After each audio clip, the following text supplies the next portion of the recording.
ইয়া রাসূলুল্লাহ ইয়া হাবিবাল্লাহ আমি আপনার সাথে সংসার করতে গিয়ে দেখেছি যেটা আমি সেটা আপনার কাছে আজকে উপস্থাপন করছি। আমি দেখেছি আমার আল্লাহ তাআলা সর্বদা আপনার দিকে তাকিয়ে থাকে আর আপনাকে নিয়ে ব্যস্ত থাকে। আপনি যেটা চান আমার আল্লাহ ওইটা দান করে দেয়। তাহলে রাসূলকে আমার আল্লাহ কত ভালোবাসলো।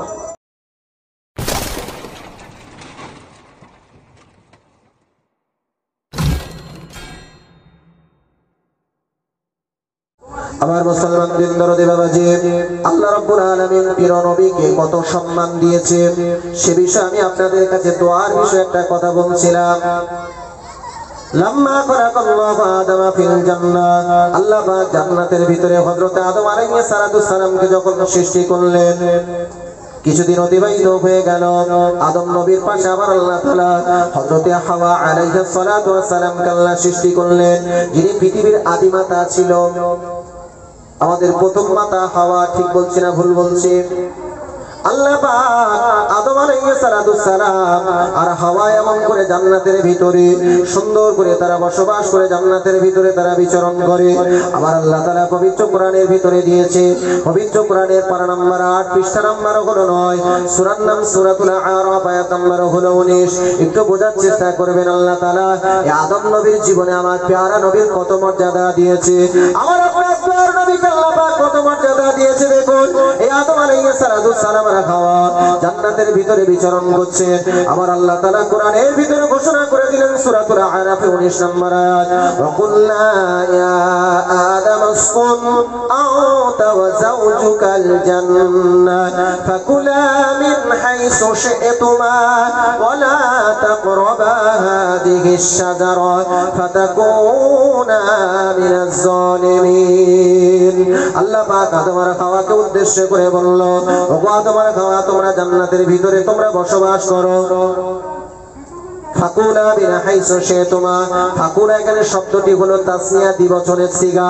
আল্লাহ বলছে তোমরা দুজনে এই জান্নাতের ভিতরে যা খুশি তোমরা ভক্ষণ করো, কোনো অসুবিধা নাই। ওয়ালা তাকরাবা হাদিহিশ শাজারা, তবে যে গাছটার দিকে আমি আল্লাহ পাক ইশারা করে বলছি এই গাছের ফল যেন তোমরা ভক্ষণ করো না। তাফসীর ইবনে কাসির দ্বিতীয় কিতাবের নাম হলো আল বিদা ওয়ান নিহা, দ্বিতীয় কিতাবের নাম হলো শানে হাবিবুর রহমান, এই তিনটে কিতাবের মধ্যে দিয়েছে। কেউ কেউ বলছে গাছটার নাম কি ছিল, এমন করে কেউ বলছে এমন করে আউর গাছ, কেউ বলছে দেখবেন গন্ধম গাছ বা গম গাছ, কেউ বলছে খেজুর গাছ। বেশিরভাগ মুফাসসিরিন কেরামগণ তারা বলছে গন্ধম গাছ বা গম গাছ। আল্লাহ পাক আদম আর হাওয়াকে বললেন জান্নাতের ভিতরে সব জায়গা বিচরণ করো, তবে কিন্তু সব কিছু ভক্ষণ করতে পারো, তবে এই গন্ধম গাছের ফল তোমরা খেও না। খাওয়া তো দূরের কথা, ওয়ালা তাকরাবা, এই গাছের নিকটবর্তী তোমরা হইও না। ইঙ্গিত দিয়ে বললেন, তাকিদ দিয়ে বললেন। আল্লাহ নবী আদম আলাইহিস সালাম আর হাওয়া দুজনে জান্নাতের ভিতরে সুন্দর করে বসবাস করতে শুরু করে দেয়। এদিকে ইবলিস, যার সম্পর্কে আমার আল্লাহ তাআলা বলেছে ইন্নাশ শায়াতানা লিল ইনসানি আদুউম মুবিন, শয়তান মানুষের প্রকাশ্য শত্রু। এদিকে ইবলিস সহ্য করলো না, শয়তান সহ্য করলো না, বলছে ওরে আদম তোর কারণে আজকের জান্নাত থেকে আমি আজকের বিতাড়িত হয়েছি, আমি তোকে জান্নাতের ভিতরে বসবাস করতে দেব না। ওরে আদম জান্নাতের ভিতরে সুন্দর করে তোকে বসবাস করতে দেব না। তাফসীরের মধ্যে দিয়েছে ইবলিস এমন করে শয়তান, কেউ বলছে একটা সর্পের আকার ধারণ করেছে, সাপের আকার ধারণ করেছে, আর কেউ বলছে একটা দরবেশের আকার ধারণ করেছে। ধারণ করে হযরত আদম আর হাওয়া আলাইহিস সালাতু ওয়াস সালাম যে জায়গায় অবস্থান করছিলেন ওই জায়গার কাছাকাছি গিয়ে পৌঁছে গেলেন। পৌঁছে গিয়ে বলছে ওগো আদম আর হাওয়া এই জান্নাতের ভিতরে তোমরা যে বসবাস করছো নিশ্চয়ই ভালো লাগছে। আদম আর হাওয়া বলছে হ্যাঁ। বলছে এখানে কি চিরস্থায়ী থাকতে চাও? বলছে হ্যাঁ। বলছে কিন্তু আমার মনে হয় আমার আল্লাহ তাআলা তোমাদেরকে, ইবলিস বলছে আমার আল্লাহ তাআলা তোমাদেরকে জান্নাতের ভিতরে চিরস্থায়ী রাখবে না। তোমরা এমন করে যদি এই গাছের গন্ধম গাছের এই ফলটা যদি তোমরা ভক্ষণ করো, এই কারণ ভক্ষণ করলে তোমরা জান্নাতের ভিতরে চিরস্থায়ী থাকতে পারবে। কোরআনের মধ্যে এসেছে ইল্লান তাকুনা তাকুনা মালাকাইনি আও তাকুনা মিনাল খালিদিন। ইবলিস তাদেরকে বলছে যদি এই গাছের গন্ধম গাছের ফল যদি তোমরা খাও তাহলে তোমরা ফেরেশতা হয়ে যাবে, নতুবা এই জান্নাতের ভিতরে তোমরা চিরস্থায়ী বসবাস করবে, তোমাদের আজ জান্নাত থেকে কেউ বিতাড়িত করতে পারবে না। আদম আর হাওয়া কিন্তু ওই দরবেশের কথা কিন্তু বিশ্বাস করলো না। আদম আর হাওয়া কিন্তু জানে না ওটা ইবলিস। ঠিক বলছি না ভুল বলছি কথা বলেন? আল্লাহ নবী আদম আর হাওয়াকে জান্নাতের ভিতর থেকে যে কোনো উপায় বিতাড়িত করতে হবে। এটা হলো ইবলিস এমন করে বসুন্ধরা, ইবলিস এমন করে বড় চক্রান্ত করেছে। ইবলিস ছিল না চোর, ওই ব্যক্তি ইবলিস বলছে ও তো আদম আর হাওয়া শোনো শোনো শোনো, আল্লাহ পাক ইবলিস যেটা বলেছে কোরআনের ভিতরে নকল করেছে। পবিত্র কোরআনের পারা নাম্বার হলো 8, পৃষ্ঠা নাম্বার হলো 9, সূরার নাম হচ্ছে সূরাতুল আরাফ, আয়াত নাম্বার হলো 21। আল্লাহ তাআলা ইবলিস যেটা বলেছে সেটা কোরআনের ভিতরে দিয়েছে। ও কসাবাহুমা ইন্নী লাকুমা লামিনান নাসিহিন। ইবলিস বলছে আল্লাহর কসম করে বলছি যদি এই গাছের গাছের ফলটা যদি তোমরা খাও, এই গন্ধম গাছের ফলটা যদি তোমরা ভক্ষণ করো তাহলে জান্নাতের ভিতরে তোমরা চিরস্থায়ী থাকবে। আদম আর হাওয়া আল্লাহর যে কসমটা খেয়েছে এদিকে লক্ষ্য করে কিন্তু আমার আল্লাহ যে নিষেধ করেছিল সেটা ভুলে গেল। সেটা ভুলে গিয়ে গন্ধম গাছের ফল ভক্ষণ করে ফেললো, সঙ্গে সঙ্গে জান্নাতি পোশাকগুলো খুলে গেল। তাফসীর ইবনে কাসিরের মধ্যে এসেছে জান্নাতের ভিতরে বিশাল বড় বড় ডুমুর গাছ ছিল, এই ডুমুর গাছের বড় বড় পাতা ছিল, ওই পাতা দিয়ে আদম আর হাওয়া তাদের লজ্জা স্থানকে আবৃত করলো, লজ্জা স্থানকে ঢেকে নিল। আল্লাহ বলছো আদম আর হাওয়া আমি তো তোমাদের নিষেধ করেছিলাম এই গাছের ফল তোমরা খাওয়া তো দূরের কথা, এই গাছের নিকটবর্তী তোমরা হবে না। আদম আর হাওয়া বলছে আল্লাহ পাক আমরা বুঝতে পারিনি ওটা শয়তান ছিল, শয়তান আমাদের ধোঁকা দিয়েছে, আল্লাহ পাক আমরা বুঝতে পারিনি। আল্লাহ বলছে না না আদম আর হাওয়া তোমাদের আর জান্নাতের ভিতরে থাকা হবে না। জান্নাত থেকে আল্লাহ পাক আদম আলাইহিস সালামকে তৎকালীন ভারতের বুক আল্লাহ পাক প্রেরণ করে দিল, আর হাওয়াকে আল্লাহ পাক আরবের জেদ্দার বুক আল্লাহ পাক প্রেরণ করে দিল। আদম আর হাওয়া এমন করে শানে হাবিবুর রহমান বলে কিতাব একটি কিতাব আছে, ওই কিতাবের মধ্যে দিয়েছে আদম আলাইহিস সালাম আর হযরতে হাওয়া আলাইহিস সালাম টানা 300 বছর আল্লাহর দরবারে কেঁদেছে। আমার মুসলমান দিন দরদি বাবা একটু বোঝার চেষ্টা করুন। হযরতে আদম আলাইহিস সালাম আল্লাহর তরফ থেকে কিছু বাক্য শিখে নিল, যে বাক্যগুলো দিয়ে আল্লাহর দরবারে তওবা করতে শুরু করলো। পবিত্র কোরআনের পারা নাম্বার 1 পৃষ্ঠা নাম্বার 5 সূরার নাম সূরাতুল বাকারা আয়াত নাম্বার হলো 37। আমার আল্লাহ তাআলা ঘোষণা করছেন ফাতালাকা আদামু মির রাব্বিহি কালিমাতিন ফাতাবা আলাইহি ইন্নাহু হুয়াত তাওয়াবুর রহিম। হযরতে আদম আলাইহিস সালাম আল্লাহর দরবারে কিছু বাক্য শিখে নিল, যে বাক্যগুলো আল্লাহর দরবারে এমন করে বলতে লাগলো যে বাক্য দ্বারা আল্লাহর কাছে তওবা করলো। কিন্তু যে বাক্যগুলো শিখেছে এটা কি, এটা নিয়ে মতভেদ রয়েছে মুফাসসিরিন কিরামগণদের মতে। কেউ বলছে আদম আর হাওয়া আল্লাহর দরবার থেকে যে বাক্যটা শিখেছে সেটা হলো আমার আল্লাহ তাআলা সেটাও কিন্তু কোরআনের ভিতরে দিয়েছে। আমি আপনি একটু কোরআনটা যখন পড়বে একটু চিন্তা ভাবনা করে পড়ার দরকার। আল্লাহ পাক এই কোরআনের ভিতরে কি নাযিল করলো, আজকের আরবি ভাষায় আল্লাহ পাক যে কোরআন অবতীর্ণ করেছে একবার চিন্তা ভাবনা করে দেখবেন। আমার আপনার ছেলেরা যখন মাদ্রাসায় পড়ে সেখানে আরবি ভাষা শেখে, যে আমার আপনার ছেলেরা যখন স্কুলে পড়ে সেখানে দেখবেন আমার বাংলা ছাড়া ইংলিশ ভাষা শেখে। আমি আপনি যদি চেষ্টা করি কোরআনটা যদি পড়ার চেষ্টা করি, এখন আপনার কাছে যে মোবাইলটা আছে এই মোবাইল অ্যান্ড্রয়েড যে ফোনটা রয়েছে দেখবেন সেখানে বাংলা কোরআন পাওয়া যায়। ঠিক বলছি না ভুল বলছি? দুঃখের বিষয় মোবাইলে ইউটিউবে সারাদিন সিনেমা দেখার সময় আছে, জওয়ান যুবক ছেলেদের বাংলায় কোরআন পড়ার সময় নাই। আজকের জওয়ান যুবক ছেলেরা রাত দিন ফেসবুক হোয়াটসঅ্যাপ এমন করে ফ্রি ফায়ার খেলার সময় আছে। আজকের মোবাইলে ইন্টারনেটে সার্চ করে দেখবেন নামাজ শিক্ষা পাওয়া যায়, হাদিসের কিতাব পাওয়া যায়, সেখানে কিন্তু সেগুলো তারা চর্চা করে না। জওয়ান যুবক ভাইদের কাছে অনুরোধ করে যাব, আজকের আপনার হাতে যে মোবাইলটা আছে এই মোবাইলে ইসলামিক জিনিসগুলো ডাউনলোড করবেন। ইসলামিক জিনিসগুলো ডাউনলোড করার পরে সেখানে ইসলামিক কিছু জিনিস শেখা আমাদের দরকার আছে। আল্লাহর নবী আদম আলাইহিস সালাম আল্লাহর দরবারে কি দোয়া শিখেছে? কেউ বলছে আল্লাহ পাক পবিত্র কোরআনের ভিতরে করে দোয়াটা দিয়েছে। পবিত্র কোরআনের পারা নাম্বার হলো 8, পৃষ্ঠা নাম্বার হলো 10, সূরার নাম হচ্ছে সূরাতুল আরাফ, আয়াত নাম্বার হলো 23। আল্লাহ পাক ঘোষণা করছেন, ক্বালা রাব্বানা যালামনা আনফুসানা ওয়া ইল্লাম তাগফির লানা ওয়া তারহামনা লানাকুনান্না মিনাল খাসিরিন। হযরতে আদম আর হাওয়া এই দোয়াটা পেয়ে আল্লাহর দরবারে, এই দোয়াটা দ্বারা আল্লাহর দরবারে দোয়া চেয়েছে। আল্লাহ রাব্বানা যালামনা আনফুসানা, আল্লাহ আমরা আমাদের নফসের প্রতি জুলুম করেছি, অত্যাচার করেছি। ওয়া ইল্লাম তাগফির লানা, আল্লাহ যদি আপনি ক্ষমা না করেন, ওয়া তারহামনা, আপনি যদি দয়া না করেন, রহমত না করেন, আল্লাহ পাক লানাকুনান্না মিনাল খাসিরিন, আমরা ক্ষতিগ্রস্তের অন্তর্ভুক্ত হয়ে যাব। কিন্তু মজার বিষয় হলো, কেউ বলছে এই দোয়াটা দিয়েও কিন্তু আল্লাহ পাক দোয়া কবুল করেনি, যদিও এই দোয়া আল্লাহর দরবারে আদম আর হাওয়া আল্লাহর দরবারে চেয়েছে। আবার কেউ বলছে, মুসলমান কিতাবটির নাম বলে যাচ্ছি, শুনুন, কিতাবটির নাম হলো আল বিদা ওয়ান নিহা। এই কিতাবের এমন করে ফুরফুরা দরবার শরীফ থেকে 10 খণ্ড আমি ক্রয় করেছি। এই কিতাবের প্রথম খণ্ডেতে 200 নম্বর পাতায় এসেছে আল্লাহর নবী আদম আলাইহিস সালাম। এখানে আরেকটি কথা আছে, তাফসীরে জালালাইনের টিকার মধ্যে এসেছে, 6 পারায় সূরা মাইদার টিকার মধ্যে, তাফসীরে জালালাইনের টিকার মধ্যে এসেছে আল্লাহ নবী আদম আলাইহিস সালাম তখন পর্যন্ত আল্লাহ তওবা কবুল করেনি।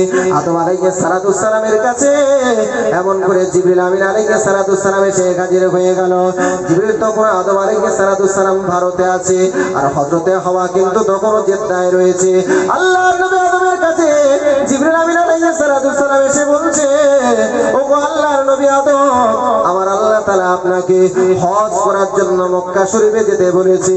মক্কার বুকে যে আল্লাহ পাক কাবা শরীফ রেখেছে, ওই কাবার কাছে গিয়ে আপনাকে হজ করতে হবে, কাবার কাছে গিয়ে হজ করতে হবে। তাফসীরের মধ্যে এসেছে, ইন্না আউওয়ালা হাজ্জা আদম আলাইহিস সালাম, ইন্না আউওয়ালা হাজ্জা আদম আলাইহিস সালাম মিনাল হিন্দ ইলাল মক্কা, সর্বপ্রথম আমার আপনার দেশ থেকে, ভারতবর্ষ থেকে হযরত আদম আলাইহিস সালাম মক্কার বুকে গিয়ে হজ করেছিলেন। জোরে বলুন, আর একটু জোরে বলা যাবে? তাহলে মক্কার কোন ব্যক্তি কিন্তু মক্কায় সর্বপ্রথম হজ করেনি। ভারতবর্ষ থেকে, টোটাল পৃথিবীর কোন দেশ থেকে কোন মানুষ কিন্তু গিয়ে সর্বপ্রথম হজ করেনি। আমার আপনাদের ভারতবর্ষ থেকে গিয়ে সর্বপ্রথম মক্কার বুকে গিয়ে হজ করেছে। এই যাওয়ার পথে আদম আলাইহিস সালাম মক্কায় যাওয়ার পথে যে জায়গায় হযরতে হাওয়ার সঙ্গে সাক্ষাৎ হয়েছিল, ওই জায়গাটার নাম হয়েছে আরাফাত, আরাফাতের ময়দান। যারা হজ করতে গিয়েছে তারা জানে হজের 3টে ফরজ আছে। প্রথম নাম্বার ফরজ হলো ইহরাম বাঁধা, সাদা একটা কাপড় পরে দেখেছে, এটার নাম হলো ইহরাম বাঁধা। দ্বিতীয় নাম্বার হলো জিলহজ মাসের 9 তারিখে ওই যে আরাফাতের ময়দানে আপনাকে উপস্থিত থাকতে হবে। আর তৃতীয় নাম্বার হজের ফরজ হলো জিলহজ মাসের 10 তারিখ থেকে 13 তারিখ পর্যন্ত এই 4টে দিনে যখন হোক আপনাকে এমন করে কাবা শরীফ তওয়াফ করতে হবে, 7 বার তওয়াফ করতে হবে। এই তওয়াফকে তওয়াফে বেদায়ে বলা হয়। আজকের 2 লক্ষ 3 লক্ষ টাকা খরচা করে হজ করতে যায়, এই 3টের ভিতরে যদি কোনো একটি যদি ছেড়ে যায়, আল্লাহ পাক কিন্তু আপনার হজকে কবুল করবে না। পরের বছরে কিন্তু আপনাকে কাজা আদায় করতে হবে। মুসলমান বাবা একটু বোঝার চেষ্টা করুন। আল্লাহ নবী আদম আলাইহিস সালাম আর হযরতে হাওয়া যে জায়গায় পরিচিত হলো, এই দুই যেই জায়গায় পরিচিত হবার পর আদম আর হাওয়া একসাথে তারা আল্লাহর দরবারে ক্রন্দন করেছে, আল্লাহ আমাদেরকে আল্লাহ পাক আপনি ক্ষমা করে দিন, আল্লাহ আমাদেরকে আল্লাহ পাক আপনি ক্ষমা করে দিন। কিতাবটির যে কিতাবের নাম আমি আপনাদের কাছে বলছিলাম, কিতাবটির নাম হলো আল বিদা ওয়ান নিহা। এই কিতাবের 200 নম্বর পাতার মধ্যে এসেছে আল্লাহ নবী আদম আলাইহিস সালাম অবশেষে আল্লাহর কাছে দোয়া চাচ্ছে। একটু বোঝার চেষ্টা করুন, আল্লাহ পাক আমার আপনার দয়ার নবীকে কত মর্যাদা দিয়েছে। আল্লাহ নবী আদম আলাইহিস সালাম আল্লাহর দরবারে দোয়া করছে, ইয়া রাব্বি আসআলুকা বিহাক্কি মুহাম্মাদিন সাল্লাল্লাহু আলাইহি ওয়াসাল্লাম লামা গফারতালি। আল্লাহ গো, আমি আপনার প্যারা হাবিব মুহাম্মাদের ওসিলা করে আল্লাহ পাক আপনার কাছে দোয়া চাই, আল্লাহ আপনি আমাকে ক্ষমা করে দিন। আমার আল্লাহ তাআলা বলছে, ক্বাল আল্লাহু তাআলা ইয়া আদম আদামা কাইফা আরাফতা মুহাম্মাদান ওয়া লাম আখলুকুহু ওগো আদম আমি এখনো পর্যন্ত আমার প্যারা হাবিব দয়ার নবী মুহাম্মদকে তো সৃষ্টি করিনি তুমি তাকে কিভাবে চিনলে বলো ওই সময় হযরত আদম আলাইহিস সালাম আল্লাহর দরবারে বলেছে লাম্মা খলাকানি যখন আপনি আমাকে সৃষ্টি করলেন ওয়ানাফাতু ফি মির রূহিকা আপনি যখন আমার দেহের মধ্যে রূহটা সঞ্চার করে দিলেন আল্লাহ যখন আপনি আমার দেহের ভিতরে রূহ দান করলেন ফারাফাতু রাসি ওই সময় আমার মাথাটা উত্তোলন করলাম ফারাইতু আমি তখন দেখলাম কায়মান আরশে মাকতুবান আলাইহা লা ইলাহা ইল্লাল্লাহ মুহাম্মাদুর রাসূলুল্লাহ আল্লাহ সেই সময় আমি মাথা উত্তোলন করে দেখেছিলাম আপনার আরশের পিলারে আল্লাহ পাক আপনার আরশের স্তম্ভেতে আপনি লিখে রেখেছেন লা ইলাহা একটু সবাই জোরে বলুন লা ইলাহা ইল্লাল্লাহু মুহাম্মাদুর রাসূলুল্লাহ আল্লাহ আপনি আপনার আরশের পিলারে আরশের স্তম্ভেতে লিখে রেখেছেন লা ইলাহা ইল্লাল্লাহু মুহাম্মাদুর রাসূলুল্লাহ আমি আদম চিন্তা করলাম টোটাল জগতের ভিতরে আপনার প্যারা ব্যক্তি প্যারা হাবিব যদি না হতো আপনি তার নামটা আপনার সাথে আরশের ভিতরে নামটা লিখে রাখতেন না আল্লাহ আমি চিন্তা করে দেখলাম সেই নবীর নামের কথা আমার মনে পড়ে গেল আল্লাহ সেই নবীর ওসিলা করে আল্লাহ পাক আপনার কাছে দোয়া চাই আল্লাহ আপনি আমাকে ক্ষমা করে দিন আল্লাহ বলছে বল আল্লাহু তাআলা আল্লাহ বলছে সাদাকতা ইয়া আদম ও আদম তুমি সত্য কথা বলেছো টোটাল পৃথিবীর বুকে সবচেয়ে সম্মানিত সবচেয়ে মহব্বতের মানুষটা যে মানুষটা আমি আল্লাহ আমার কাছে সেটা হলো আমার দয়ার হাবিব মুহাম্মদুর রাসূলুল্লাহ সাল্লাল্লাহু আলাইহি ওয়াসাল্লাম তাহলে পৃথিবীর বুকে আমার আপনার নবীকে আল্লাহ সর্বশ্রেষ্ঠ নবী করে পাবেন আল্লাহ পাক বলছে ও আদম তুমি শোনো ওয়াইজি সাআলতানি বিহাক্কি মুহাম্মাদিন যখন তুমি এমন করে মুহাম্মাদের ওসিলা আমার প্যারা হাবিবের ওসিলায় আমার দয়ার হাবিবের ওসিলা আমার কাছে দোয়া চাচ্ছ আমি আল্লাহ তাআলা কত গফারতু লাক আমি আল্লাহ সেই হাবিবের ওসিলা করে আমি আল্লাহ তোমাকে এবং হাওয়াকে ক্ষমা করে দিলাম জোরে বলা যাবে সুবহানাল্লাহ নারে তাকবীর তাহলে নবীকে আমার আল্লাহ কত ভালোবাসে পৃথিবীর প্রথম নবী আদমকে আমার নবীর ওসিলা আল্লাহর দরবারে দোয়া চাইলেন ঠিক বলছি না ভুল বলছি তাহলে একটু চিন্তা ভাবনা করে দেখেন সেই নবীকে কত সম্মান আমরা দিয়েছি আমি অনেক জায়গা বলি আজও বলছি জওয়ান যুবক ছেলেরা দেখবেন এখন কানে দুল পড়ছে বলছে হিরোদের নায়ক নায়িকাদের অনুকরণ অনুসরণ করছে আপনাদের এলাকা হয়তো নি ভালো তবে সব জায়গায় শস্যের ভিতরে ভূত ঢুকেছে বুঝতে পারছেন এখন দেখবেন জওয়ান যুবক ছেলেরা কানে দুল পড়ছে হাতে বালা পড়ছে মেয়েরা বলছে আমরা কোনো অংশে কম নয় এরাও দেখবেন এখন বলছে ওরা আমাদের পোশাক পরেছে তাহলে আমাদেরও কিছু করা উচিত আছে এরা দেখবেন এখন প্যান্ট আর গেঞ্জি পরছে মেয়েরা ঠিক বলছি না ভুল বলছি কথা বলে জওয়ান যুবক ছেলেরা বলতে বড় কষ্ট হয় এরা ছেঁড়া প্যান্ট পরছে তাও বলছে স্টাইল কি অবস্থা একটু চিন্তা ভাবনা করে দেখেন আপনাদের এলাকার ছেলেরা হয়তো সব ভালো কিন্তু এখন সব ছেঁড়া প্যান্ট পরে ঘুরে বেড়াচ্ছে বাড়ির মা বোনেরা বড় অস্থির হয়ে যাচ্ছে ঈদের সময় বলতে বড় কষ্ট হয় এই বাচ্চাদের যারা আছে বড় বড় ভাইরা আছে ঈদের সময় হোক কি বাড়িতে কোনো অনুষ্ঠান হচ্ছে এখন ছোট ছোট মেয়েদের জন্য জামা ছেলেপুলেদের জন্য জামা কাপড় কিনে এনেছে এখন জওয়ান যুবতী মেয়ে তো বলছে মার সাথে বলছে পোশাক মোটে পছন্দ হয়নি মা তখন স্বামী বলছে তোমার চোখে কি ওলাউট হয়েছে দেখতে পাবো না এখন সব নতুন নতুন সিস্টেম পোশাক উঠেছে মধুবালা কিরণমালা পাখি পোশাক উঠেছে সেই সবগুলো কিনে আনতে পারো তুমি সংসার এখানে বসবে আমি ক্যানিং এর বিগ বাজারে যাব কলকাতার বিগ বাজারে গেলে গুঁতো খেয়ে কিনে নিয়ে আসবো ঠিক বলছি না ভুল বলছে এখন এলাকা এরকম হচ্ছে তো এটা নবীর আদর্শের মজলিস আজকে সমাজ ব্যবস্থা কত খারাপ হয়ে যাচ্ছে লক্ষ্য করা যাচ্ছে ঈদের আগে রোজা কাজা করে বাড়িতে স্বামীর কাছে বাচ্চা রেখেছে মা আর মেয়ে দুজন মিলে বাজারে গিয়ে জামা কাপড় কিনছে ঠিক বলছি বাবা তাহলে নবীর আদর্শ আমাদের মধ্যে আছে একটু চিন্তা ভাবনা করার দরকার আমার আপনার নবীকে আমার আল্লাহ কত মর্যাদা দিয়েছেন জানেন বিশ্ব নবী সাল্লাল্লাহু আলাইহি ওয়াসাল্লাম পৃথিবীর বুকে একজন নবীর নাম শুনেছেন নবীটির নাম হলো হযরত ইউসুফ আলাইহিস সালাম বাবা নাম শুনেছেন এই ইউসুফ আলাইহিস সালাম তিনি এমন একজন নবী ছিলেন যাকে আল্লাহ এত সুন্দর সৃষ্টি করেছিল। এই ইউসুফ আলাইহিস সালামকে তৎকালীন মিশরের উজিরের স্ত্রী, যার নাম হলো জুলাইখা, নাম শুনেননি? জুলাইখা বাড়িতে কিন্তু ইউসুফ আলাইহিস সালাম দাস হিসেবে গিয়েছিল, জানেন? এখন এই জুলাইখা কিন্তু ইউসুফের প্রেমে পাগল হয়ে গিয়েছিল, ইউসুফের প্রেমে পাগলিনী হয়ে গিয়েছিল। মিশরের নারীরা জুলাইখার বিরুদ্ধে খুব বাজে বাজে কথা বলেছে যে আমাদের এই উজিরের স্ত্রী পাগল টাগল নাকি, একটা সামান্য দাসের প্রেমে পাগলিনী হয়ে গিয়েছে। জুলাইখার এটা খুব খারাপ লেগেছে। জুলাইখা কি করেছে, বড় চালাক মেয়ে ছিল। মিশরের বড় বড় সম্মানিত ঘরের মেয়েদেরকে তার বাড়িতে দাওয়াত দিলেন, রাজ দরবারে দাওয়াত দিয়ে, আর প্রত্যেকের হাতে একটা করে ছুরি দিলেন আর একটা করে ফল দিলেন। আর ইউসুফ আলাইহিস সালামকে সেই সময় বার হতে বললেন। ইউসুফ আলাইহিস সালাম যখন বার হলো, আর জুলাইখা বলল, মিশরের নারীরা এবার তোমরা তোমাদের হাতের ফলগুলো কাটো। যখন তারা কাটতে গেল, ইউসুফকে দেখে ইউসুফের দিকে তাকিয়ে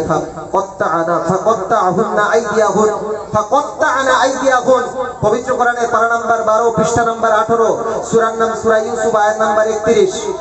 তারা তাদের ইউসুফকে দেখে তারা ফল কাটার পরিবর্তে তারা তাদের হাতগুলো কেটে ফেলেছিল। ঠিক না ভুল কথা বলেন?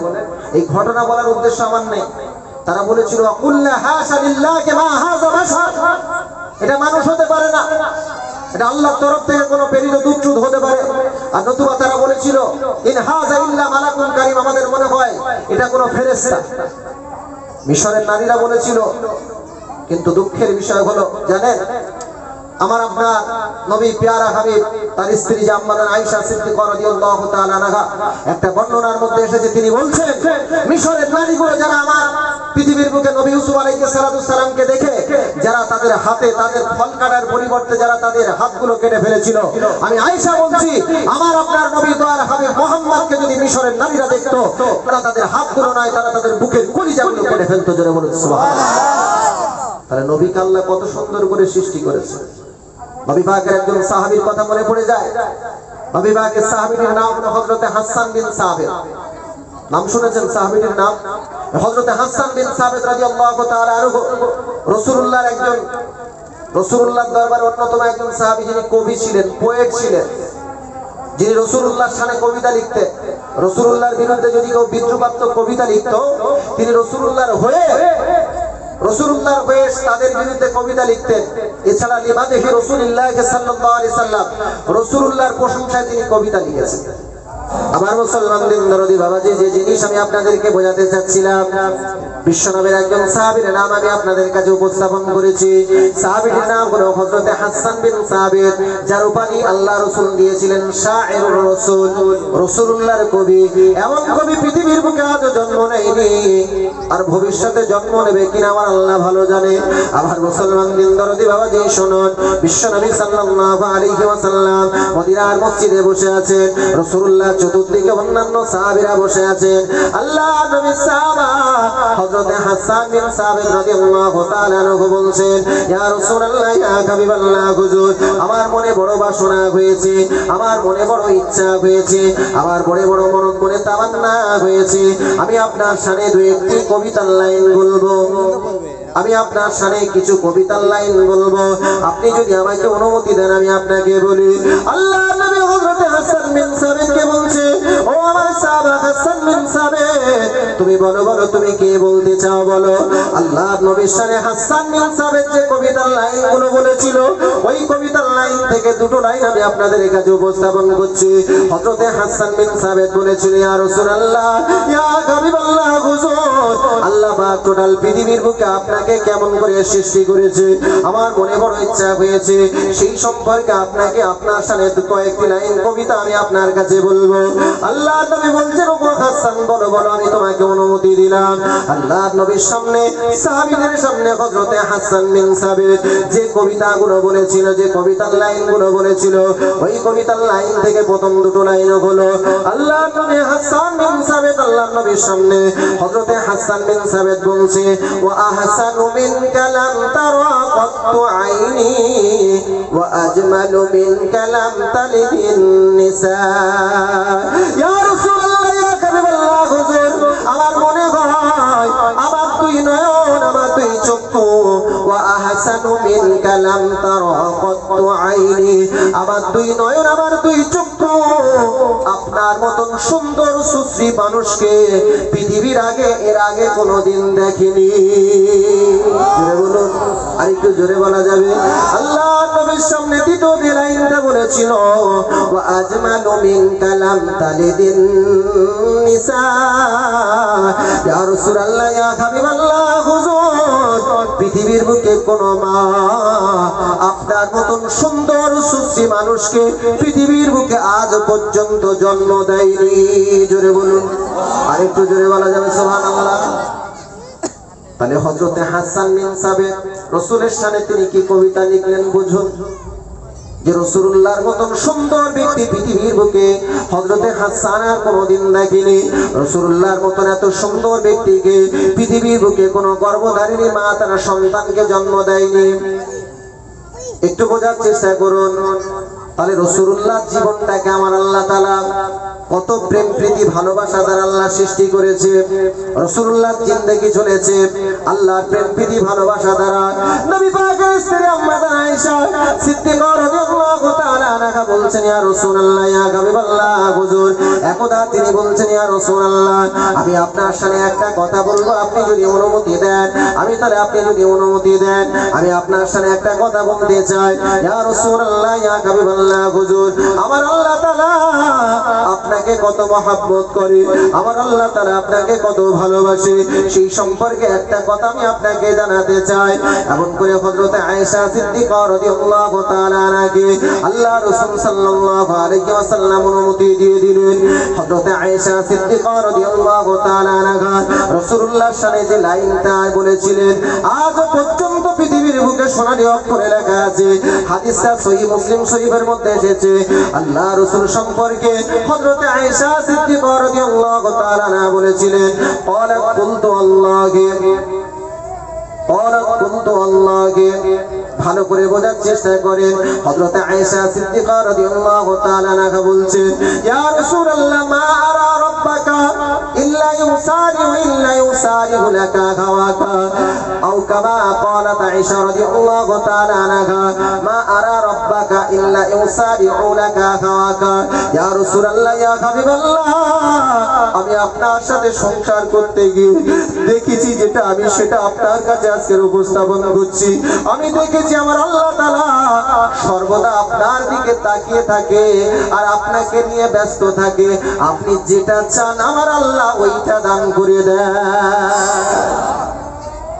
তাহলে রাসূলকে আমার আল্লাহ কত ভালোবাসলো রাসূলুল্লাহর স্ত্রী বলছেন আমাদের আম্মা জান আয়েশা রাদিয়াল্লাহু তাআলা আনহা বলছেন যে আমি দেখেছি আপনি যেটা চান আমার আল্লাহ সেটা নিয়ে সব সময় ব্যস্ত থাকে আর সেটাই দান করেন জোরে বলুন সুবহানাল্লাহ তাহলে রাসূলুল্লাহর জিন্দেগি চলেছে সেটাও আল্লাহর ভালোবাসায় একেবারে ইন্তেকালের সময় রাসূলুল্লাহ সেটাও কিন্তু আমার আল্লাহর ভালোবাসায় ঘটেছে ইন্তেকাল ছোট করে ঘটনা উপস্থাপন করছি শুনেন আমার আল্লাহ রাসূলকে কত মর্যাদা দিয়েছে এটাই ছিল আমার ওয়াজের আজকের মূল বিষয় রাসূলুল্লাহ যখন বয়সটা একেবারে শেষের দিকে হয়ে গেল রাসূলুল্লাহ সাল্লাল্লাহু আলাইহি ওয়াসাল্লামের কাছে হযরতে জিবরিল আমিন আলাইহিস সালাতু সালাম হাজির হয়ে গেল জিবরিল আমিন আলাইহিস সালাতু সালাম এসে বলছে ইয়া রাসূলুল্লাহ ইয়া হাবিবাল্লাহ হুজুর আপনার কাছে আমরা আজকে এমন একটা মেহমান নিয়ে এসেছি যে মেহমানটা একজন নতুন মেহমান পৃথিবীর বুকে সব সময় সবার কাছে যায় না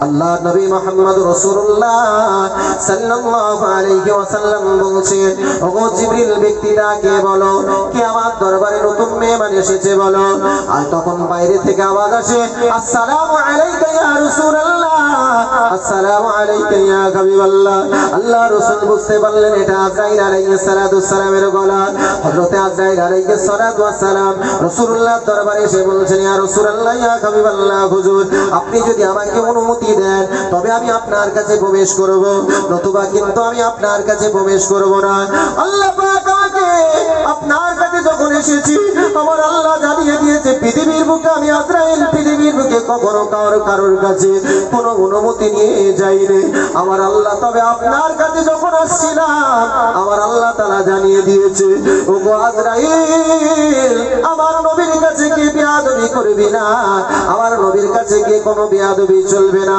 আমার নবীর দরবারে গিয়ে আগে সালাম দেবে তারপরে তুমি প্রবেশ করবে। আমার নবী অনুমতি দিলে প্রবেশ করবে, নতুবা তুমি চলে আসবে। জোরে বলেন। তাহলে নবীকে আমার আল্লাহ তাআলা কত ভালোবাসেন। আল্লাহ নবীর কাছে আজরাইল আলাইহিস সালাম বলছেন ইয়া রাসূলুল্লাহ পৃথিবীর বুকের আগে যত ব্যক্তির কাছে গিয়েছি কোনোদিন কারোর কাছে সালাম দিয়ে আমি যাইনি। ইয়া রাসূলুল্লাহ আপনি হলেন প্রথম ব্যক্তি যে ব্যক্তির কাছে আমি সর্বপ্রথম সালাম দিয়ে আপনার কাছে প্রবেশ করছি।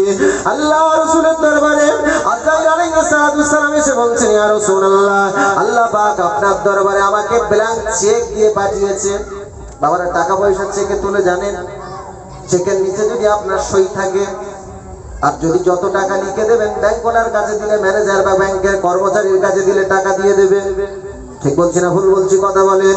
আল্লাহ আমি আপনাদের বোঝানোর জন্য বলছি। হযরত আজরাইল আলাইহিস সালাম রাসূলুল্লাহর দরবারে বলছেন ইয়া রাসূলুল্লাহ ইয়া হাবিবাল্লাহ হুজুর আল্লাহ পাক আপনার কাছে আমাকে একটা ব্ল্যাঙ্ক চেক দিয়ে আমার আল্লাহ নিজে সই করে দিয়েছে। আমার আল্লাহ জানিয়ে দিয়েছে এই চেকের উপর আমার আল্লাহ তাআলা খালি চেক দিয়েছে, আপনি লিখে দেন। আপনি আল্লাহর সঙ্গে সাক্ষাৎ করবেন না, দুনিয়াতে থাকবেন। যদি দুনিয়ায় থাকেন কতদিন থাকবেন সেটাও লিখে দেন আমার আল্লাহ তাআলা। আপনি যদি কিয়ামত পর্যন্ত থাকতে চান আমার আল্লাহ সেটা কবুল করবে। জোরে বলুন। রাসূলুল্লাহ সাল্লাল্লাহু আলাইহি ওয়াসাল্লাম হাদিস শরীফের মধ্যে জানিয়েছে, আবার আপনারা দিন দরদি বাবাজি একটু বোঝার চেষ্টা করেন। ইন্না আবদান খুইরা বাইনা দুনিয়া ওয়া মা ইনদাল্লাহ ফাআকতারা মা ইনদাল্লাহ। আল্লাহ পাক দুনিয়ার বুকে সর্বশ্রেষ্ঠ যাকে বেশি ভালোবাসে ওই ব্যক্তিকে অনুমতি দিয়েছে দুইটা জিনিসের অধিকার দিয়েছে। একটা হলো দুনিয়ায় অবস্থান করা আর একটা হলো আল্লাহর দরবারে চলে যাওয়া। ও আজরাইল না না না না আমি আর থাকতে চাই না, আমি আল্লাহর সঙ্গে সাক্ষাৎ করব। তবে জিবরিল আমিন আলাইহিস সালাম পাশে দাঁড়িয়ে আছে। জিবরিলকে বলছে আর ওগো জিবরিল আমি ইন্তেকাল করার পরে মিন বাদি আমার পরে ইয়া হাবলি উম্মতি আমার উম্মতের উপায় কি হবে? জোরে বলুন। রাসূলুল্লাহ ইন্তেকালের সময় উম্মতের কথা কিন্তু ভুলে গেলেন না। রাসূলুল্লাহ তার উম্মতের কথা চিন্তা করলেন। জিবরিল আমিন আলাইহিস সালাম রাসূলুল্লাহ আর মনটা বড় বিষণ্ণ হয়ে যায়। রাসূলুল্লাহ চোখ থেকে ডুকরে ডুকরে পানি পড়ে। উম্মতের কথা চিন্তা করে যখন ডুকরে ডুকরে পানি পড়ছে আল্লাহ রাসূলুল্লাহ দরবারে যখন এমন অবস্থা হয়ে গেল হযরতে জিবরিল আমিন আলাইহিস সালাম রাসূলুল্লাহর দরবারে আর থাকলো না, আল্লাহর দরবারে চলে যায়। আল্লাহর দরবারে গিয়ে বলছেন ওগো আমার আল্লাহ আপনার প্যারা হাবিব কাঁদে আমি জিবরিল সহ্য করতে পারি না। আমার আল্লাহ বলছো জিবরিল তুমি তো আমার প্যারা হাবিবকে সৃষ্টি করোনি, আমি আল্লাহ আমার প্যারা হাবিবকে সৃষ্টি করেছি। তোমার অন্তরে যদি আমার প্যারা হাবিবের জন্য এত কান্না আসে আমি আল্লাহ না জানি আমার অন্তরে কি হয়। আমার আল্লাহ বলছেন আমি আল্লাহ আমার কি হয়। ওগো জিবরিল আমিন যাও চলে যাও আমার প্যারা হাবিবের কাছে চলে যাও, সুসংবাদ কিছু সুসংবাদ নিয়ে চলে যাও। জিবরিল আমিন আলাইহিস সালাম রাসূলুল্লাহর দরবারে হাজির হয়ে যায়। রাসূলুল্লাহর দরবারে এসে বলছেন ইয়া রাসূলুল্লাহ ইয়া হাবিবাল্লাহ হুজুর পৃথিবীর বুকে আমি জিবরিল আমিন আলাইহিস সালাম আমি একজন ফেরেশতাদের কমান্ডার। পৃথিবীর বুকে আল্লাহ তাআলা টোটাল আসমান জমিনের ভিতরে কোন ফেরেশতাকে এত মর্যাদা আল্লাহ দেয়নি, কোন ফেরেশতাকে এত মর্যাদা দেয়নি। আমি জিবরিল আমিন আলাইহিস সালাম আমাকে যে মর্যাদা দিয়েছে আমি জিবরিল আমিন আমার 600 ডানা আছে। ভালো করে বোঝার চেষ্টা করবেন। হাদিস শরীফের মধ্যে এসেছে লাহু সিত্তাতু মিআতা জানাগে জিবরিল আমিন আলাইহিস সালামের 600 ডানা আল্লাহ পাক দান করেছে। ওই জিবরিল বলছেন ইয়া রাসূলুল্লাহ আমি আদম নবী থেকে আপনার পর্যন্ত যত নবী রাসূল এসেছে প্রত্যেকটি নবী রাসূলের কাছে গিয়েছি, কিন্তু আমি আল্লাহর তরফ থেকে বার্তা নিয়ে প্রত্যেকটি নবীর কাছে গিয়েছি, কিন্তু আমি জিবরিল আলাইহিস সালাম নিজে দেখেছি আপনার মতন কোন নবী রাসূলকে আমার আল্লাহ এত ভালোবাসেনি। জোরে বলা যাবে সুবহানাল্লাহ। জিবরিল আমিন আলাইহিস সালাম আল্লাহর দরবার থেকে কি সুসংবাদ নিয়ে আসলেন? আল্লাহ রাসূল বলছে, ওগো জিবরিল বলো আমার আল্লাহ তাআলা আমাকে কি সুসংবাদ দিয়েছে।